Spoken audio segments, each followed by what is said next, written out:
everybody. Hello ladies and welcome to my spot. I'm DJ Mofire and today we are talking about mothering in the modern world.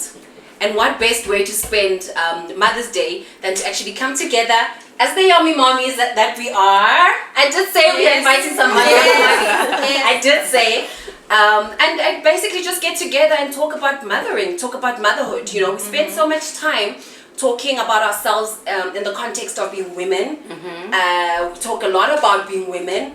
We talk a lot about woman power. We talk a lot about how superior we are as women. We all know that definitely. Queens. The queens that we are. But today I thought maybe it would be nice to come together and have lunch. Thank you so much for honoring the invitation. But more than anything and most importantly, the conversation. I really would like us to get talking about motherhood. But before we get into it, I would like to just quickly introduce ourselves, who we are, and who made us mothers, who calls us mommy, and who gave us this title of mommies. And we're going to start with Khanyisa. Okay. So I am a playwright, I am a storyteller, puppeteer, drama therapist, and my passion lies with working with children. Before anything else. So if I always joke and say if I were to be wealthy and rich, that would just literally be what I do, and I wouldn't deal with adults at all. Yeah. But yeah, I love kids. Yeah. Welcome, mommy, and thank you so much. And to my left, we have got Tumi Masemola. Yes. Mommy, tell us who you are. Who made you mommy? Who calls you mommy? And very briefly about what it is that you do. Okay, so you've graciously already introduced me. I'm Tumi Masemola.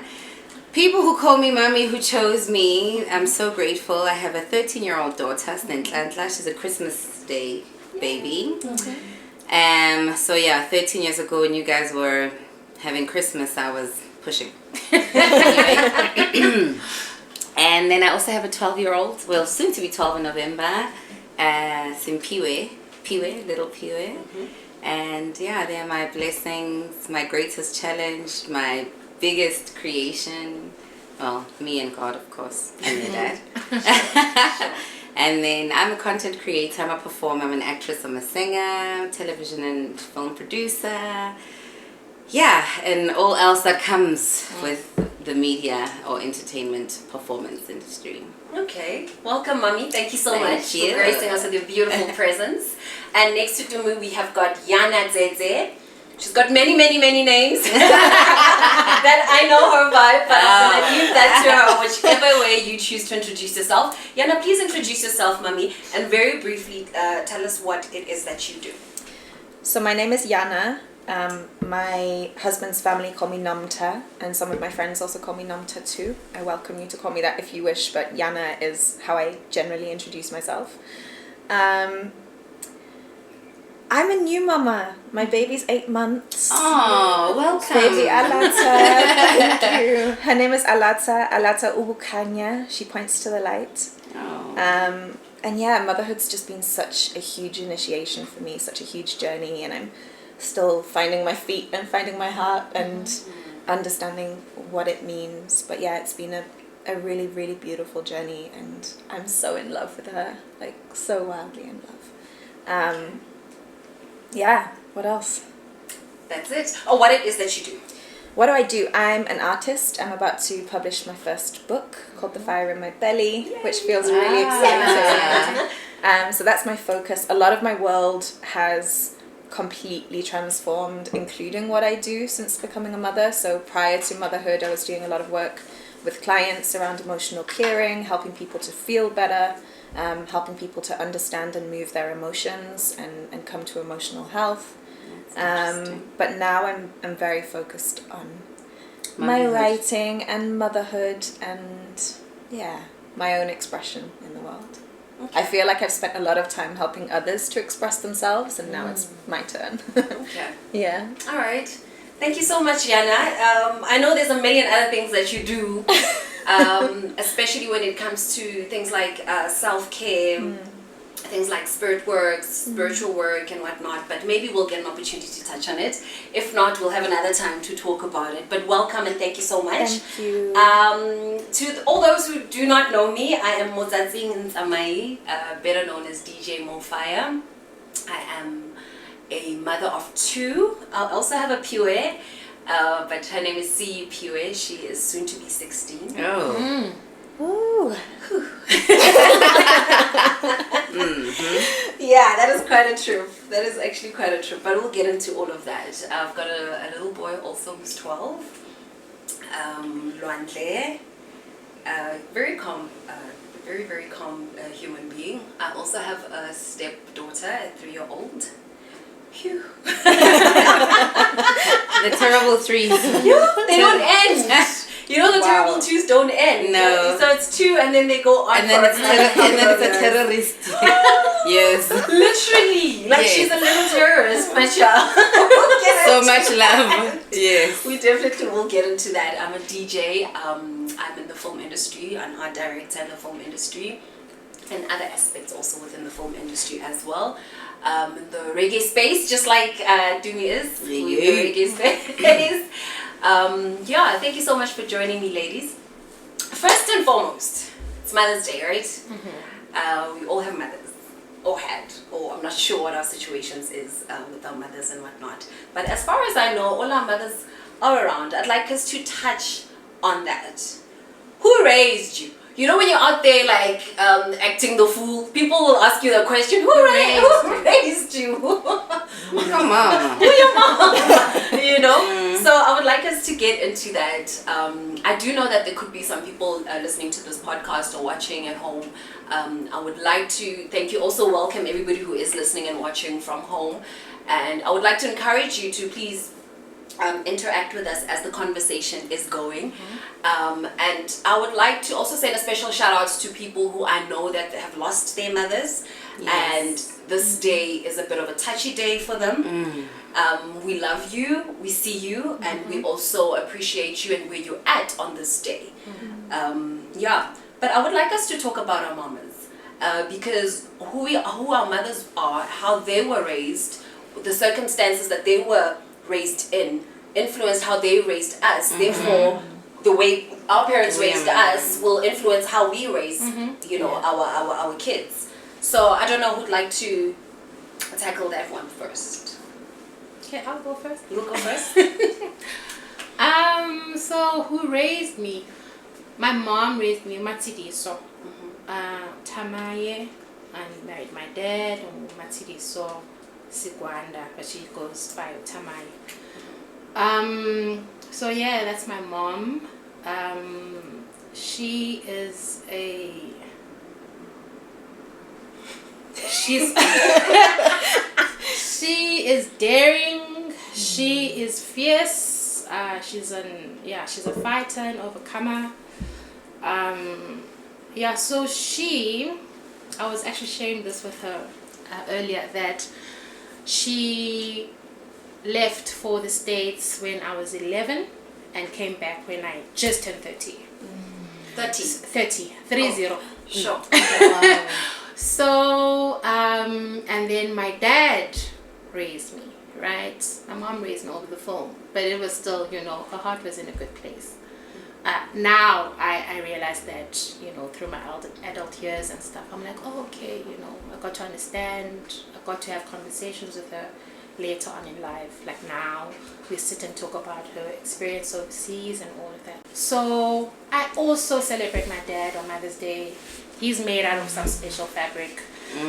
So I'm always like, hey, like Happy Mother's Day. I'm like, Ubutata, you know, happy Mother's Day to you too, you know. So they really co-parented in a very unique and special way. So I think I took some gems from the both of them, and that's made me who I am today. Okay. Yeah. Do you think it affected you in somehow negatively that your mom wasn't around?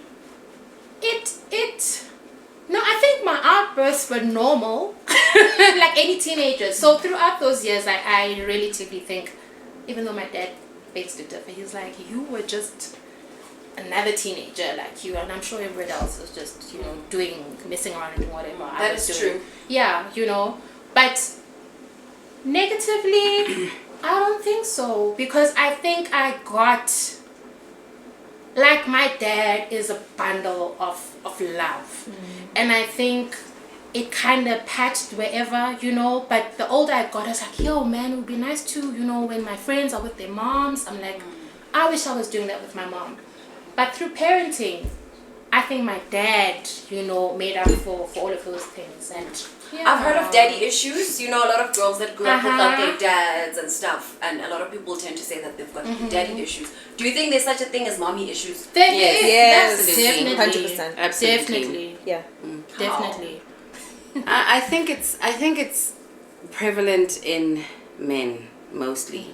How if he's never had the love of falling in love with another woman who's nurtured and brought him up, when he's an adult and he has to now be in a relationship with you, some you find are not so readily emotionally available, you know, or some you find are too readily emotionally available, clingy, needy, and willing to give up anything and everything to be, you know, in your presence, or the other way around. And also you find it in the expression, the thanks. Whoa. I was about to say it's probably the man that loves the most. A sense of expression, man. You know? I mean, I don't know how you guys feel, but I find it very attractive when a man can cry and be vulnerable with me and tell me where he's at and how he feels. And I find that those who did not have that with their moms, who could not go and just sit on mom's bosom even when they're 57 and be like, oh, mama. Maybe 57? Hey, what? I'm kidding. Like, ooh, 57. Why is a 57-year-old going to my... Guys, it's like that song. Yeah, that guy. Yes. Is it Big Zulu who cried for... Is it? Yes. No, it's Java. Yes. It's Java who sang the song about mom, and everyone was like, Kalelu mama, you know? And I think it's a special bond that every child needs. And when it's absent, it's there in your emotional signature and in your relationships, and there are gaps there if you as a person did not introspect and do the necessary work. I was gonna say, yeah. Tumi, who raised you? Girl, who raised you? Girl, let me tell you. So, hey, my mother. To be honest, I've always loved my mother. Obviously, because that's the only mother you have. That's the only mother you know. But I didn't always understand her. And I didn't always like her until I became a mother. You know? I find that as a person, I believe I was a sensitive child who, when I fell, I wanted mommy to be like, oh, baby, I'm so sorry, let's get a detour, let's get a bandage. And I got, what are you doing? No, it's a,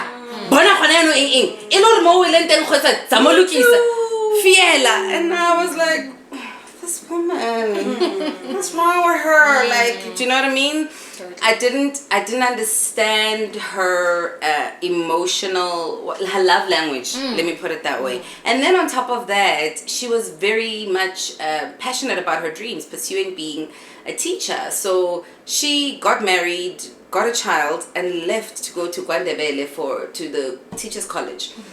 Before that, while I was an infant, she was going to night school because she hadn't finished her matric. She was married by 19. And she hadn't completed her matric. So she was completing her matric at night, attending night school while having a job. So she could pay for her matric. So seeing my mother was a treat. Do you know what I mean? It was like, yo, okay, Christmas, mama. We're going to Gwandebele. We're driving. I was living with my father. Okay. And his sisters would come in and out of our lives, you know, looking after me. And yeah, and then she returned from college. It was a bit of a adjustment because I'd been daddy's girl. I was still in primary school. She was in college for 4 years. Okay.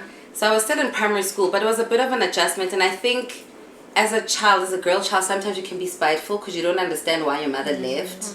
And maybe I wanted to punish her. I don't know. But it was when I look back at it, it's as if I went out of my way to be extra close to my father. And me and my dad would be like, oh, there she comes. She's going to be, there. Do you know what I mean? That kind of bond where I'd sit in the front seat and I'd get the cash to go buy, I'd get my own trolley when we go shopping, and not my mother. So I didn't allow her space as a wife, now that I look back at it. But she didn't seem to, mind neither here nor there. So she did what she needed to do in terms of guiding me as a child. She was a very strict mother. She was a very religious and spiritual mother. So church and Christianity and Jesus is a very big part of my childhood, even till today. In my house, there's no alcohol, no cigarettes, no any kind of substance, only the Bible. We went to church every so often. Every night was candles and praying. And then amen, yeah, because it saved a lot. But then I didn't understand, because for me it was just like, yes, I had the perfect family in my head. Mom is a teacher, dad is a police officer, I'm an only child, we live in the burbs, or later on in life, going to private schools, again, stretching. The kind of mother who would she was selling clothes, selling fruits, selling veggies, going to school, attending college while having a job. Do you know what I mean? So seeing my mother, I see strength. I see resourceful,ness. I see tenacity, determination and commitment. But then it was like, you're not here for me. You always you're missioning. Study groups, you're studying, you're going to church, or your prayers group all the time. I was talking to a friend of mine last week, and we were talking about that because she also wasn't raised by her mother, and as we grow older, because there are those things kind of come to play as we grow up, and in terms of shaping and building the women that we become, and this friend of mine was basically telling me how she tried to talk to her mom about, because unfortunately the people that she was left to take care of her weren't so nice. They weren't so caring. So she did experience a little bit of abuse growing up, and talking to her mom about that. Her mom was so stuck on, I was doing this for you. I needed to do this for you, and she kept saying, but I understand that. It doesn't take away from the fact that you were not there. Let's address that. Let's address the fact that you weren't there. Yes, I understand, and I understand the reasoning behind it. If you are listening, and watching at home, please do drop us a comment on the comment section. Basically, how you were raised and how it's basically affected how we raise our kids and how you raise your kids today. It kind of made me the opposite of my mother, because I thought in the end, when I was in high school, the relationship between my mother and my father broke. And in my perception then, it had to be my mom's fault, She was too independent. My father would say, no, we can't afford this house, let's not buy it, and she'd buy it. So I was like, because you're supposed to listen to your husband. It's a teamwork situation. So in the end, when my father left, I was like, this woman. But then I watched how she never gave up for me. I watched her saying, we're not going to move from the burbs. We stayed in the burbs, we've got no lights, can't afford this house. And when the sun goes down, she goes to the open skanga there by the corner to go get wood, come do a fireplace to warm us up, water to bath with, eat with, cook with. Do you know what I mean? Like, we were like living a rural life in the burbs. And people had no idea. And I would watch this woman and I'd be like, this is crazy, this is mad, And then also I was waiting for my mother to fall apart and cry, and for us to be, because I was falling apart and crying. And my mother was just praying and saying it's God's will, and and I was like, what kind of woman? Are you made of steel? And when I could get out, I was like, ooh, I'm gone. Found myself a steady boyfriend. I visited for the weekend. I never left. You know, and it made me think, no, the strength is a bad thing, and choose to be submissive, and choose to be soft, and choose to be, and choose, do you know what I mean, to be that woman who would bend over backwards to make her relationship and everything work. And when I became a mother, it became even more prevalent, because I found myself now, you know, you have a lot to deal with when you're a mom and a career woman and a businesswoman and all of that. And it was only when I went to educational therapy for my eldest child did I realize, wait a minute, this submissive, soft, sweet, nice, like Spice all the time is not working for these children. And now I've gone back to my mother, and now I'm like, oh, I get it. If only I'd been more like you. And now we get along like a house on fire, and now I appreciate her more than anything, and she's the queen of my life. For that. Thank you so much for that. So beautiful. Yana, I've watched you in Alata. Okay. Yeah, and Alata is 8 months. 8 months old. Yes. She crawls everywhere. She eats whatever, and I observe Yana. She, you know, normally would be like, hey, stop it. Whatever. Don't do this, don't do that, you know. And, you know, I'll step back and let people do their thing, you know. But it's a bit hard sometimes because I always think, oh my gosh, she's going to get hurt. Oh my gosh, she's going to fall off. She's going to choke. Oh no, she can't eat that. But I need to always stay in my lane and realize it's not your child. Dzedze. Like, let Yana do her thing, you know. And then I got to read your book because I'm doing some work with Yana. I got her book coming up, In My Belly. The Fire in My Belly. The Fire in My Belly. That's coming up very soon. Very, very, very, very looking forward to that. But I'd like, you know, I found the way that you were raised, because she talks about it a lot in her book. Yeah. You know, very fascinating, extremely fascinating. Like, what? Yana, who the hell raised you? I was raised by my mother, Sabina Seidel, and my dad, Fifth Robinson. They were an incredible team. My mama met my dad when she was 19. My dad was, I think, 25, and they traveled together for 6 years. They met in South America. They traveled together for 6 years. They would trade with locals in South America and buy crafts, and then go to the UK, which is where my dad's from. My mama's German, my dad's English. They would go to the UK and drive around the UK and sell the crafts to shops. But the way that they did it is they said, okay, we're going to give you the stock. We're going to go traveling again. When we come back, whatever you've sold, you pay us for. Whatever you haven't sold, it's fine. We'll take it back. So there was no risk to the shops. They didn't have to buy up front. There was no real convincing. And that was what they did. You know, that's what my mama still does to this day. But with crafts from Bali and Java. Silver jewelry from Bali and Java. So my parents, that's what my parents did for 6 months to fund their travels and their projects. And then I was the firstborn of 4. And they just put me on their backs and kept on going. So there's an entry.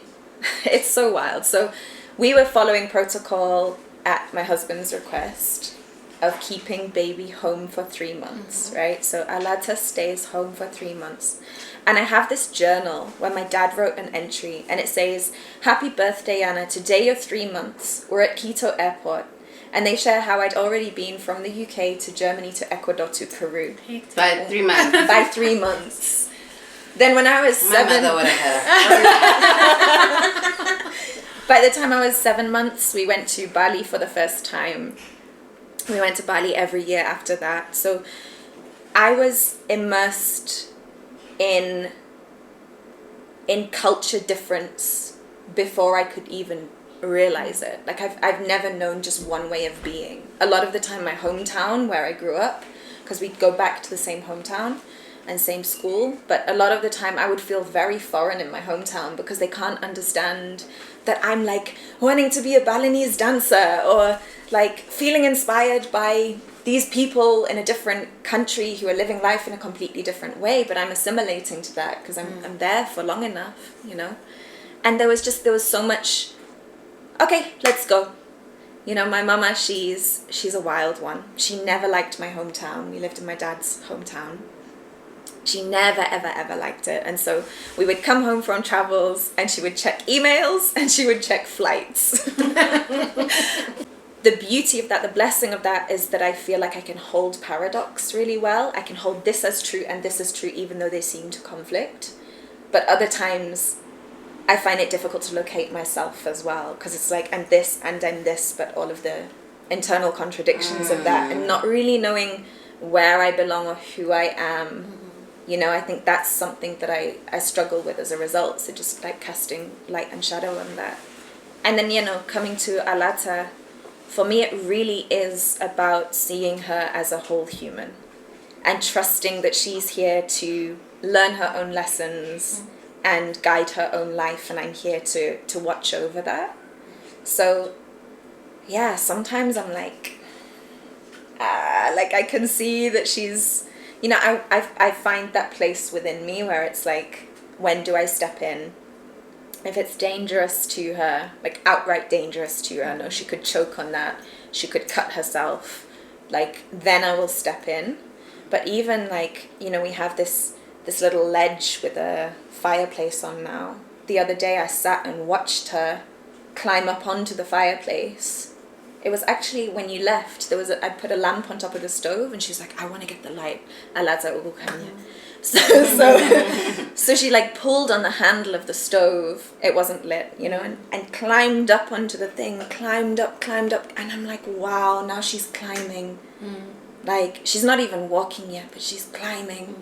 And I think there's such beauty in watching her find her own way and find her own trust. Do you know, as mothers, we tend to jump in and say, stop that, don't do this, don't do that. How do you think it affects us in our adulthood? I mean, for me, I think I alluded earlier the kind of mother that I had. And I didn't have a much of a balance from a father who was a police officer, who grew up with corporal punishment and discipline, who went to police academies, you know. So all his love language was also like, I told you to sweep and you didn't sweep, you know, type of situation. And not only do I find that they didn't step in, but they completely prevented, you are not going to go to the parties, you will not have sleepovers, you will not, do you know what I mean? Was it a good or a bad thing? For me right now, I feel he protected me from a lot of things, but he also protected me from myself, which I believe is a bad thing. I never got to explore myself. He made me so terrified of authority and being wrong and failing that it sometimes became a handbrake in my life, you know, because for everything that you try, you have to fail first. Well, most of the time. Yeah. You fail before you succeed. So your fail rate has to be pretty high if you're going to be successful. But if you're so afraid of failing because of the severe punishment that might come, then you never try, you know. And that is where I feel my parenting is different. That is where I've made a conscious decision to not do that, so that my children can challenge me, and if I'm wrong, I will say sorry. Whereas it was just like, you will shut up, you are a child, you don't know, you know, and that kind of thing, I think, doesn't grow a person. Your perception of, she's already a human being, yes, she's 8 months, but she knows what she wants. Whereas She does? yeah. You know what you want because you know what you want. You go, oh, I want that can, and you go. You know what I mean? And if it bites you, it might be good or bad. yes. If you go to the doggy, oh, doggy, I go. Oh, it bit me. Oh, I'm not gonna go there again. Do you know what I mean? Instead of, oh, Pepe, yeah, now you're already like, oh. Where do you sort of get the balance between being naughty, a naughty child, and a what's the word I'm looking for? Mischievous child. The balance between a naughty child and a curious child. That's the word I'm looking for. I think most of it is curiosity. Like, I'd love to hear your take on it. Yeah, so with me, like my dad was very strict as well. I remember him chasing every boy I would stand with a gun. Whoa! Hey. All you would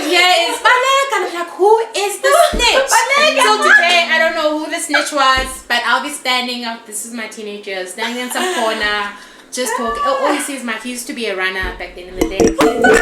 Sprinting with a gun. It's like, oh, blow you. I'm just like, dude. You know?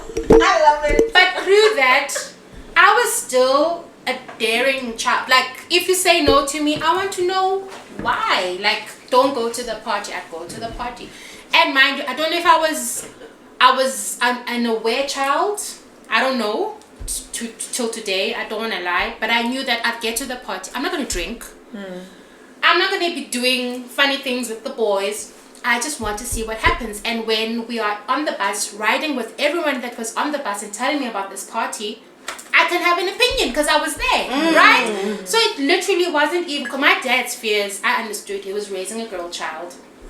And for him, because he was a guy and once he was younger and all of these things, and he was just thinking of the worst possible things. And I was just there. I had friends. I gravitated towards more boys than the girls. I don't know. I really got along with them. There was no drama. I'd get the hang, see what everybody's doing, you know. If there's drink, no, I don't want that. If there's this, no, I don't want that. The next day, gosh, I'd be in trouble. So I'd sneak out, and then I'd say to my dad, I'm going to my aunt's house. Get to my aunt's house, and I'll say I'm going to the shops, whatever. Come back the next day. I always that child, guys. So come back the next day, and I remember I had a boyfriend at the time, but we weren't doing. How old was I? Like 15, 16. We weren't doing, and I was a fighter.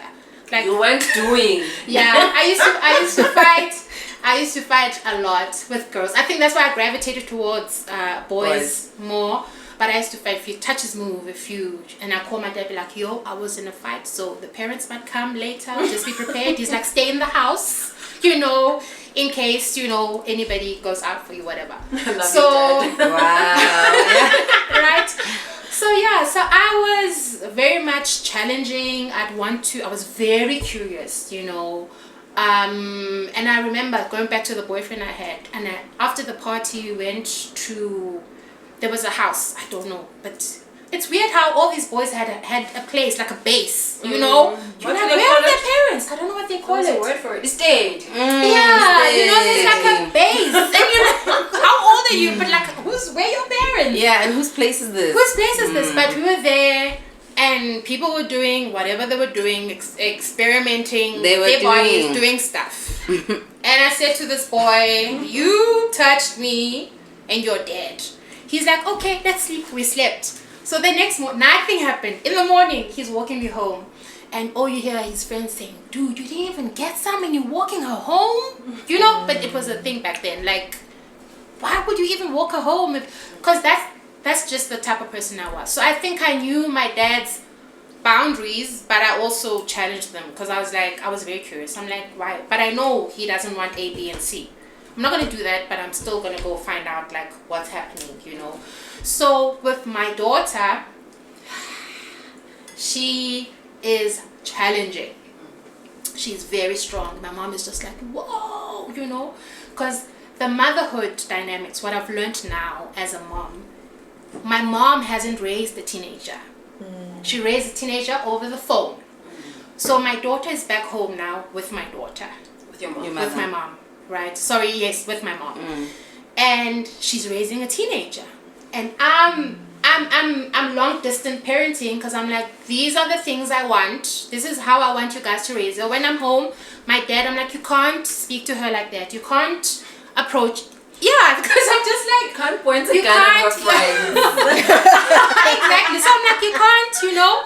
And I've been so blessed. I always appreciate it. I'm so blessed with, because of their generation, they're very open to learning. So I think that's something that's very rare, you know, because they've got their own childhood traumas, and those are things that I've learned now that I'm actually like, oh, you know, this is because of this, and this could be to my detriment sometimes, because I try to understand things too much, right? Where it's just like, Kanye, things are the way they are sometimes just because they are the way they are. Right, but I try to give them grace, and I'm just like, I'm so grateful that they can, you know, meet me halfway, because I'm just like, we are all in this together, we are trying to raise it together. She is going to ask you certain things, if you feel like you need to call me in that moment and we are conference calling and I can have opinions about, so she's very challenging in that regard. She asks the questions, she's curious, That's very interesting actually that you spoke about how you would get into these conference calls and actually talk, powwow, co-parenting with and actually get together and talk about it. We're actually going to talk about this, one of the topics that I would like us to discuss. But for now, I'd like us to just take a little 5-minute break, go to the loo, roll up a joint, whatever it is that you want to do in 5 minutes, and we'll be right back. Thank you so much. I'm DJ Mofire, and welcome to my spot.